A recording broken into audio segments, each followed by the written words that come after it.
वंदे तो सर्वसिद्धे ध्रुवममलमणोवमं गदिं पत्ते वोच्छामि समयपाहुड मृण्मो सुध केवली भणिदम्। पंच परमेष्ठी भगवान की जय। इस समय पुण्य पाप अधिकार में पुण्य और पाप ये दोनों बंध के कारण होने से मुनि महाराज के लिए दोनों एक तरह से हेय है। मात्र शुद्ध आत्मानुभव ही उपादेय है। पर जो मुनि महाराज इन बातों को नहीं जानते और बहिरंग पुण्य क्रियाओं में लगे रहते हैं, उनके लिए आचार्य गाथा नंबर 161 कह रहे। परमठ बाहिराजे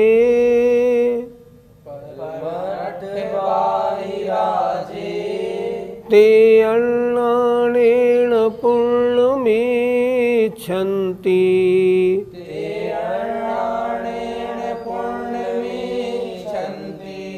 संसार गमन हेतुम् विमुख हेयुं अजानन्ता। बोलिए। परमठ बाहिराजे ते अन्नानेन पुण्यमिच्छन्ति संसार गमन हेतुं विमुख हेयुं अजानन्ता। परमठ बाहिराजे ते अन्नानेन पुण्यमिच्छन्ति संसार गमन हेतुं विमुख हेयुं अजानन्ता। गाथा के एक एक शब्द के अर्थ को ध्यान से देखिए। परमठ परमार्थ से, बाहिरा जो बाह्य हैं, जे माने जो, ते माने वे, अन्नानेन अज्ञान से, पुण्यम इच्छन्ति पुण्य को चाहते हैं। क्या हुआ? परमार्थ से बाह्य जो है, जो परमार्थ में नहीं है, अर्थात शुद्धोपयोग से बाहर है, अर्थात शुभोपयोग में लगे हुए हैं, वे अज्ञान से पुण्य को चाहते हैं। इसीलिए तो शुद्धोपयोग छोड़कर शुभोपयोग में लगे हैं। कैसा है ये पुण्य? शुभोपयोग कैसा है? संसार गमन हेतुम, संसार गमन का हेतु है।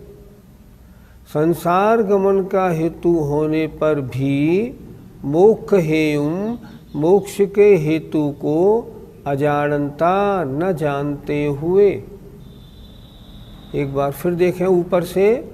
जो परमार्थ से बाह्य है, मतलब निर्विकल्प समाधि में नहीं है, वे अज्ञान से पुण्य को चाहते हैं। पुण्य कैसा है? संसार गमन का हेतु है। लेकिन संसार गमन का हेतु होने पर भी वे मोक्ष के हेतु को न जानने के कारण क्या करते हैं? पुण्य को चाहते हैं। उन्हें पुण्य क्रियाओं में लगा रहना ही उचित मालूम पड़ता है। पर आचार्य कहते हैं नहीं, ये क्रिया ठीक नहीं है, क्योंकि ये परमार्थ से बाहर है। इस कारण एक बार फिर देख लें। जो परमार्थ से बाह्य है, वे अन्नानेन अज्ञान से पुण्यम इच्छन्ति, पुण्य को चाहते हैं। संसार गमन हेतुम, संसार गमन का हेतु होने पर भी क्यों चाहते हैं? मोक्ष हेयुम अजानन्ता, मोक्ष के हेतु को न जानते हुए। उनको यही नहीं मालूम है कि ये पुण्य का चाहना संसार का कारण है या मोक्ष का कारण है। अगर इतना सही सही जान ले फिर पुण्य को क्यों चाहेंगे, पर वो नहीं जानते।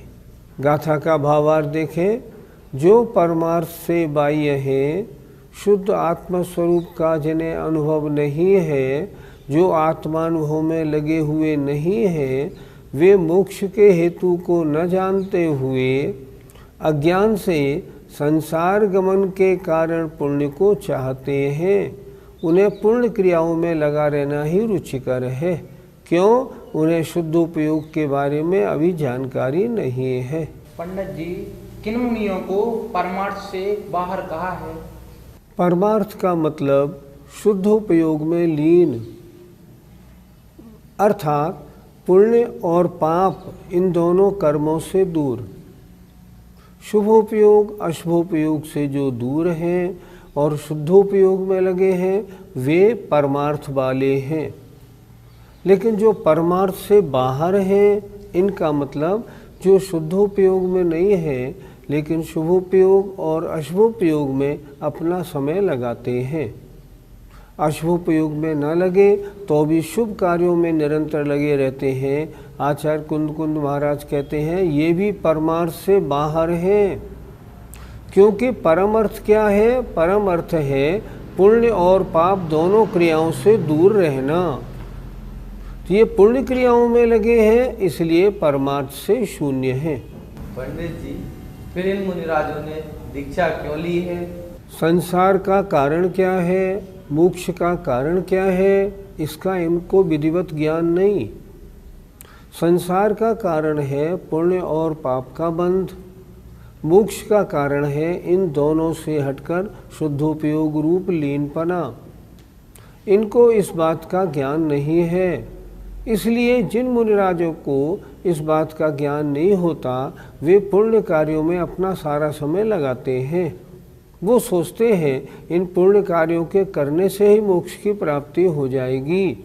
लेकिन आचार्य कहते हैं ये पुण्य कार्य तो संसार के कारण है, मोक्ष के कारण नहीं। मोक्ष का कारण तो शुद्धोपयोग है। और इन मुनिराजों को निर्विकल्प अवस्था का परिज्ञान नहीं, किस लिए निर्विकल्पता होनी चाहिए इसका ज्ञान नहीं, इसलिए ये संसार के कारण रूप जो पुण्य क्रियाएं हैं उनमें लगे रहते हैं। पंडित जी, ऐसे मुनियों का दीक्षा लेने का क्या प्रयोजन है? दीक्षा लेंगे, तपस्चरण करेंगे, महान पुण्य का बंध होगा और उस पुण्य बंध से ऊपर रिद्धिधारी देवों में जन्म होगा, बड़े बड़े पदों की प्राप्ति होगी। इन सांसारिक सुखों को लक्ष्य में रख के वे दीक्षा लेते हैं। क्यों? अभी उनको वास्तविकता का परिचय नहीं हुआ, मोक्ष के कारण को जानते नहीं, इसलिए सांसारिक सुखों के कारण ये दीक्षा है, ये समझ के उन्होंने दीक्षा धारण की है। क्या ये परम समाधि का प्रयत्न नहीं करते? मुनि अवस्था धारण कर तपस्चरण आदि क्रियाएं तो वैसी ही करते हैं, लेकिन जो वास्तविक लक्ष्य है उसका सही परिज्ञान नहीं। पूरी साधना अच्छी करते हैं, तपस्या पूरी करते हैं, सब कुछ करते हैं, पर लक्ष्य क्या होना चाहिए उसका ज्ञान नहीं होने से इनकी साधना नहीं है। संसार मार्ग की साधना हो जाती है, मोक्ष मार्ग की साधना नहीं हो पाती। पंडित जी, वास्तविकता को जानने वाला साधु किसको कहा जाए? वास्तविकता को जानने वाले वे साधु हैं जो पुण्य कार्यों में नहीं उलझते, निरंतर शुद्धोपयोग की ओर ही जिनका लक्ष्य रहता है। और यहाँ आचार्य कुंद कुंद महाराज ने उन्हीं को परमार्थ या उन्हीं को परम समाधि से युक्त माना है। और जब वे साधु उस शुद्धोपयोग से नीचे आते हैं तब कौन से शुद्धोपयोग में, शुभोपयोग में लगते हैं, जो शुभोपयोग ने पुनः शुद्धोपयोग में पहुंचा दे। शुभोपयोग में उनको लीन होने का भाव नहीं, लेकिन शुद्धोपयोग से हटके शुभोपयोग में आए, पुनः शुद्धोपयोग में जाने की कोशिश करते हैं, वे परमार्थी हैं। उन्होंने वास्तविकता को समझा है, उन्होंने जाना है ये शुद्धोपयोग से हटना संसार का कारण है, अतः पुनः शुद्धोपयोग का प्रयत्न करूं। क्यों? शुद्धोपयोग ही मोक्ष का कारण। पंडित जी, जो मुनिराज परमार्थ से बाहर हैं, उनके ज्ञान में क्या कमी है? अभी उन्होंने संसार गमन और मोक्ष गमन के कारणों को विधिवत नहीं जाना, बाहरी क्रियाओं में निरंतर लगे रहते हैं, अर्थात व्यवहार रत्नत्रय की क्रियाओं में लगे रहते हैं, लेकिन निश्चय रत्नत्रय की ओर ध्यान नहीं देते। व्यवहार रत्नत्रय निश्चय रत्नत्रय का कारण तो है, पर मोक्ष का कारण तो निश्चय रत्नत्रय है, लेकिन वो व्यवहार रत्नत्रय में ही सब कुछ मानते हुए, अपने मुनिपद का उसी को लक्ष्य मानते हुए व्यवहार रत्नत्रय में ही लगे रहते। ये उनके ज्ञान की कमी है। आचार्य महाराज ऐसा कह रहे। गाथा नंबर 161 का पद्यानुवाद देखिए। साधु समाधि च्युत मूढ़ यथार्थ में है, दूराते दूर परमार्थ पदार्थ से है। संसार हेतु शिव हेतु न जानते हैं, वे पुण्य को इसलिए बस चाहते हैं। आचार्य श्री ने ये पद्यानुवाद जो बनाया है, कितना सरल और कितना सही अर्थ बताने वाला। पहली पंक्ति देखें आप, साधु समाधिच्युत मूढ़ यथार्थ में है। वे साधु समाधि से च्युत हैं और वास्तव में मूढ़ हैं, अज्ञानी हैं, और वे परमार्थ से अत्यंत दूर हैं। क्यों? वे संसार के कारण और मोक्ष के कारण को नहीं जानते हैं, इसलिए वे पुण्य में लगे हुए हैं, बराबर उन्हीं क्रियाओं में लगे हुए हैं। अगर मोक्ष का कारण जानते तो इन क्रियाओं में क्यों लगते। बहुत सुंदर पद्यानुवाद है। आइए गाथा नंबर 162 देखते हैं।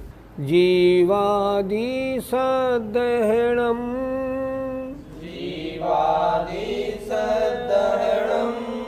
सम्मतम ते सिमधिगमोणाणम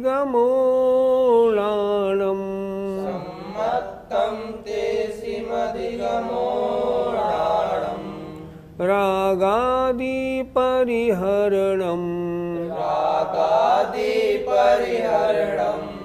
चरणम वे सोदुमोक्ष पहो।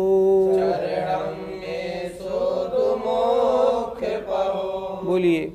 जीवादि सदहणम सम्मतम ते सिमधिगमोणाणम रागादि परिहरणम चरणम मे सोदुमोक्ष पहो। जीवादि सदहणम सम्मतम ते सिमधिगमोणाणम रागादि परिहरणम चरणम मे सोदुमोक्ष पहो। आइए गाथा के एक एक शब्द का अर्थ देखें। जीवादि सदहणम, जीवादि का श्रद्धान करना। सम्मतम, सम्यक दर्शन है। तेसिम अधिगमो, उन्हीं का ज्ञान करना। लाणम, सम्यक ज्ञान है। रागादि परिहरणम, रागादिक का परित्याग या दूर करना। चरणम, सम्यक चारित्र है। एसोदु मोक्ष पहो, यही मोक्ष का पहु माने पथ है, माने मार्ग है। एसोदु, इस प्रकार ये मोक्ष का मार्ग है। फिर दोबारा देखें, हमने पढ़ा भी है ना, सम्यक दर्शन ज्ञान चारित्राणि मोक्ष मार्ग। उसको अच्छी तरह बता रहे हैं। जीवादि सद्दहणम सम्मतम, जीवादिक का श्रद्धान करना सम्यक दर्शन है। तेसिम अधिगमोडाणम, उन्हीं का ज्ञान करना, जीवादिक का ज्ञान करना सम्यक ज्ञान है। रागादि परिहरणम, रागादिक का परित्याग करना चरणम सम्यक चारित्र है। एसोदु मोक्ष पहो, यही मोक्ष का मार्ग है। अर्थ पर ध्यान दीजिए। जीवादिक 9 पदार्थों का श्रद्धान करना सम्यक दर्शन है। उन्हीं पदार्थों का संशय, विमोह और विभ्रम से रहित ज्ञान सम्यक ज्ञान है। रागादिक का परित्याग सम्यक चारित्र है, यही मोक्ष का मार्ग है। पंडित जी, मोक्ष मार्ग कितने प्रकार का है? मोक्ष मार्ग 2 प्रकार का है, व्यवहार रत्नत्रय और निश्चय रत्नत्रय। अर्थात व्यवहार सम्यक दर्शन, व्यवहार सम्यक ज्ञान और व्यवहार चारित्र अगर है तो व्यवहार मोक्ष मार्ग है, व्यवहार रत्नत्रय है। और अगर निश्चय सम्यक दर्शन ज्ञान चारित्र है तो निश्चय रत्नत्रय है, ये निश्चय मोक्ष मार्ग है। व्यवहार रत्नत्रय सीधा मोक्ष का मार्ग नहीं, लेकिन व्यवहार रत्नत्रय निश्चय रत्नत्रय का कारण है। व्यवहार रत्नत्रय के बिना निश्चय रत्नत्रय कभी होगा नहीं। इसलिए व्यवहार रत्नत्रय निश्चय रत्नत्रय कारण के कारण का कारण होने से कारण है। वे कहाँ तक पहुँचाता है? निश्चय रत्नत्रय तक पहुँचाता है। निश्चय रत्नत्रय मोक्ष तक पहुँचाता है। पंडित जी, दोनों रत्नत्रय में क्या अंतर है? तीनों को समझते हैं। जीवादिक 7 तत्व 9 पदार्थों का श्रद्धान करना व्यवहार सम्यक दर्शन, और अपनी आत्मा का सच्चा श्रद्धान करना निश्चय सम्यक दर्शन है। जीवादिक 7 तत्व 9 पदार्थों का यथार्थ ज्ञान होना व्यवहार सम्यक ज्ञान है, और अपनी आत्मा का सही ज्ञान होना ये निश्चय सम्यक ज्ञान है। बहिरंग क्रिया रूप मूल गुणों का पालन, राग द्वेष जिन कारणों से होता है उन कारणों को छोड़ना, ये व्यवहार सम्यक चारित्र है। और आत्मस्वरूप में लीन होना ये निश्चय सम्यक चारित्र है। निश्चय सम्यक चारित्र जब भी होता है तब तीनों एक साथ होते हैं, निश्चय सम्यक दर्शन, सम्यक ज्ञान, सम्यक चारित्र। व्यवहार सम्यक दर्शन जब भी होता है तो व्यवहार सम्यक दर्शन, सम्यक ज्ञान एक साथ होते हैं। व्यवहार सम्यक चारित्र होने का नियम नहीं, आचार्यों ने ऐसा ही लिखा है। व्यवहार सम्यक दर्शन ज्ञान चारित्र के बिना कभी निश्चय रत्नत्रय नहीं होता। इसलिए हमेशा प्रयत्न तो व्यवहार सम्यक दर्शन ज्ञान चारित्र का रहता है, और भावना निश्चय सम्यक दर्शन ज्ञान चारित्र की रखते हैं। और निरंतर प्रयत्नशील रहने से व्यवहार से जब कभी निश्चय सम्यक दर्शन ज्ञान चारित्र होते हैं। 100 में से 99.99% व्यवहार रत्नत्रय होता है, 0.01% निश्चय रत्नत्रय होता है।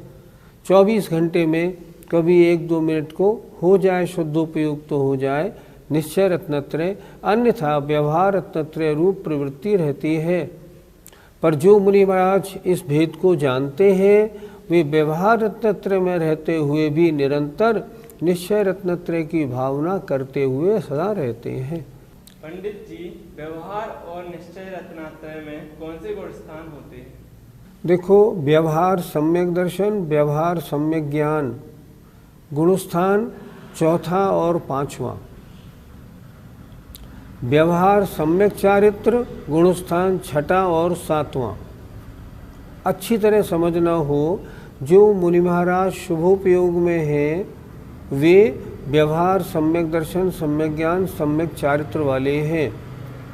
और वे मुनि महाराज जब शुद्धोपयोग में आ जाते हैं तब वे निश्चय रत्नत्रय वाले हो जाते हैं। निश्चय रत्नत्रय में देखें, निश्चय सम्यक दर्शन, निश्चय सम्यक ज्ञान, निश्चय सम्यक चारित्र, तीनों एक साथ होते हैं, अलग अलग नहीं होते। जब व्यवहार रत्नत्रयधारी मुनिराज शुद्धोपयोग में आते हैं तो उनका व्यवहार रत्नत्रय निश्चय रत्नत्रय रूप परिणमन कर जाता है। उसके गुणस्थान 7वें के शुद्धोपयोग से लगाकर और 12वें गुणस्थान तक होता है। इस तरह इन रत्नत्रय के गुणस्थान अलग अलग समझने चाहिए। पंडित जी, क्या व्यवहार सम्यक दर्शन भी सच्चा सम्यक दर्शन है? कुछ एकांतियों की धारणा ऐसी है कि व्यवहार सम्यक दर्शन तो मिथ्या दृष्टियों के भी हो जाता है, पर नहीं, उनकी मान्यता बिल्कुल ठीक नहीं। वास्तविकता क्या है? व्यवहार सम्यक दर्शन भी 7 प्रकृतियों के उपशम 6 उपशम से होता है, इसलिए वो भी वास्तविक सम्यक दर्शन है। लेकिन जब तक वे शुभोपयोग में है तब तक व्यवहार है, और जब वो शुद्धोपयोग में है तब ही उन व्यवहार सम्यक दर्शन ज्ञान चारित्र को निश्चय सम्यक दर्शन ज्ञान चारित्रपना प्राप्त हो जाता है। व्यवहार रत्नत्रय मोक्ष का साक्षात कारण नहीं, पर कारण का कारण है, क्योंकि बिना इसके कभी निश्चय रत्नत्रय होगा नहीं, और बिना निश्चय रत्नत्रय के कभी मोक्ष होगा नहीं। इसलिए व्यवहार रत्नत्रय कारण है, पर वो भी सच्चा है। जब तक मुनि महाराज शुभोपयोग में है तब तक भी उनके प्रति समय निर्जरा 24 घंटे होती है। जब प्रति समय निर्जरा 24 घंटे हो रही है तो क्या ये माना जाएगा कि उनका सम्यक दर्शन ज्ञान चारित्र व्यवहार होने से झूठा है? नहीं, ये तो नहीं माना जाएगा। तो क्या माना जाएगा? उनका रत्नत्रय सच्चा है, पर अभी परद्रव्य की अपेक्षा सहित रहते हुए साक्षात मोक्ष का कारण नहीं है, पर है सच्चा, इसीलिए तो प्रति समय निर्जरा है। इसलिए व्यवहार माने झूठा नहीं, कभी ऐसा नहीं मानना। व्यवहार माने कारण रूप, निश्चय माने कार्य रूप। ऐसा मानेंगे तब हमारा ज्ञान आगम के अनुसार माना जाएगा। आइए गाथा नंबर 162 का पद्यानुवाद देखते हैं। तत्वार्थ की रुचि सुदर्शन नाम पाता, ओ तत्व को समझना वह ज्ञान साता। रागादि त्याग करना वह वृत्त होता, तीनों मिले बस वही शिव पंथ होता। वृत्त, वृत्त माने चारित्र, रागादि का त्याग करना वह चारित्र होता है। जय जिनेन्द्र।